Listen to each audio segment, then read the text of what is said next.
Fala galera, bem-vindo ao segundo vídeo do Tudo e Vinho no YouTube. Vamos falar de um assunto que eu adoro, harmonização. Aliás, eu acho que todo mundo gosta, né? Todo mundo quer atingir aquele êxtase na harmonização. E assim, a primeira coisa que eu vou falar pra vocês é assim, é muito difícil. Acertar de primeiro uma harmonização é muito difícil. Tem muitas variáveis que você tem que considerar e principalmente o seu gosto.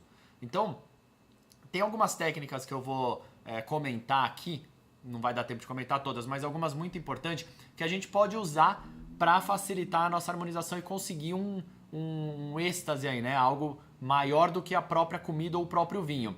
Mas é importante a gente pensar o seguinte, a harmonização, você vai testando, uma hora vai dar certo e ali você usa pro resto da vida. É aí que funciona legal. Mas olha só que interessante. Eu postei nos stories outro dia, eu fiz um bacalhau, um macarrão com molho de bacalhau. E aqui nós vamos falar de 4 tipos de molho para macarrão, com 4 diferentes vinhos. Olha só, eu fiz tá no stories lá em harmonização, eu fiz um farfalle com um molho de bacalhau, um bacalhau bem azeitado, uma azeitoninha. Ficou sensacional, ficou muito bom, adoro esse molho.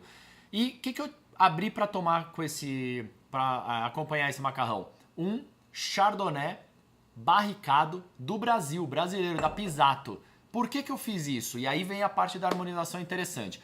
O bacalhau ele tem um sabor forte, é um peixe de sabor presente, né? Ele tem uma presença. A azeitona e a untuosidade do azeite. Então, o que eu preciso? Eu não posso ter um vinho leve, porque não vai sobrar nada pro bacalhau. O bacalhau vai passar por cima. Eu tenho que ter um vinho saboroso. Ou seja, se eu tenho uma comida muito saborosa, eu tenho que ter um vinho muito saboroso. Essa é a primeira dica.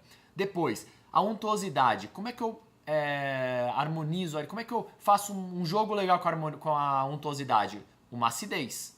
Um Chardonnay 2018, jovem, do Brasil ou do Novo Mundo, por natureza ele vai ter muita acidez. E ele vai ter a estrutura da barrica, onde ajuda bem no bacalhau. Ficou muito legal, ficou show de bola.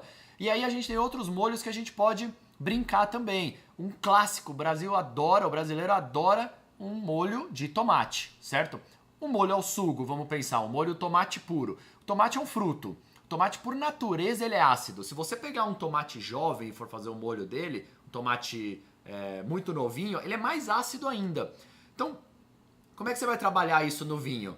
Você tem que ter um vinho ácido. Não adianta você pegar um vinho maduro, um vinho mais velho, um vinho com uma terrosidade. Não, ele só quer acidez. Acidez você vai ter num vinho jovem. Podemos ir para um clássico como um Chianti, mas um Chianti jovem, um Chianti de entrada, nada de um Chianti evoluído. Porque ali você vai casar perfeito, a acidez do tomate, a acidez do vinho. Ou, por exemplo, uma uva que eu gosto bastante, a Barbera d'Alba. A Barbera, né? Na verdade, esse aqui é um Barbera d'Alba. Meu, uma uva jovem, uma acidez muito gostosa, uma fruta. Pô, um tomate, uma acidez, já é uma fruta, um fruto. Cara, fica muito legal. Um Barbera com molho ao sugo, sensacional. Agora, se você pega esse sugo e joga uma carne ali, faz um bolonhesa, pô, você pode se atrever aí para um Cabernet Sauvignon, um belo blend, um vinho mais estruturado, porque aí você tem a carne que vai te ajudar na acidez do tomate. É isso que você tem que ter em mente. O que você quer? Qual é o foco? A carne? É a acidez do tomate? Então, depois um molho que eu gosto bastante também é um molho mais apimentado. A gente pode pegar, por exemplo, uma arrabbiata, desde que não seja aquela pimenta que toma a boca. Aí só uma água gelada, não tem jeito. Mas uma pimenta gostosa, o que você pode fazer? Um vinho que tem um final de boca com uma pimenta. Ou um Syrah. Por que não um Syrah, por exemplo, chileno? Ele tem aquela final de boca condimentado, aquela pimenta negra. Fica muito legal. Você está harmonizando por semelhança. Pimenta com uma pimenta. Isso chama-se semelhança. Mas você pode ir, olha que barato, isso é loucura, hein? Você pode ir para uma harmonização por contraste. Então você pega, por exemplo, um moscatel, desde que não seja aquele moscatel muito doce, mas você pega um espumante moscatel geladinho, um molho apimentado, depois você entra com o espumante, a perlage ali, o adocicado, o gelado. Cara, fica muito legal, muito legal. E isso é contraste puro. Pimenta, um doce com geladinho ou um fundo de pimenta no vinho, semelhança, contraste, é isso que você tem que pensar. Por último, uma outra combinação também que a gente pode trabalhar é, por exemplo, um carbonara, um molho carbonara, que você tem o ovo, você tem queijo e você tem o bacon. Aí você tem diferentes texturas, diferentes sabores ali. Você pega o que mais te marca ali. Pra mim, num carbonara, bem legalzinho, o que mais marca é um bacon. Então eu vou focar no bacon, tá?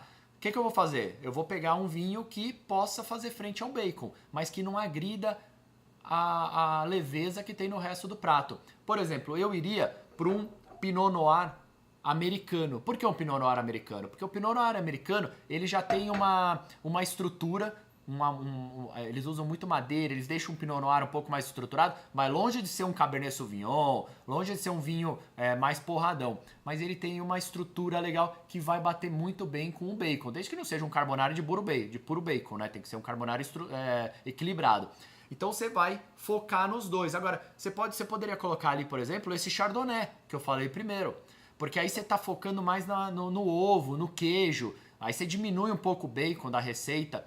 Um chardonnay cairia muito bem também. É isso aí. A harmonização é arte, a harmonização é muito legal. Uma das coisas mais legais no mundo do vinho é você tentar harmonizar com a comida que você está comendo.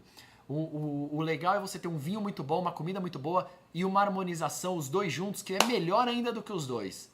Mas é muito difícil, vale a pena testar. Faz uma vez, faz duas, vai entendendo e nem sempre dá certo. E se der errado, ok, fica de boa, não tem problema nenhum, tá errado, é normal. Testa de novo, aprende, vai lá, faz diferente e brinca, se diverte. É isso aí, galera.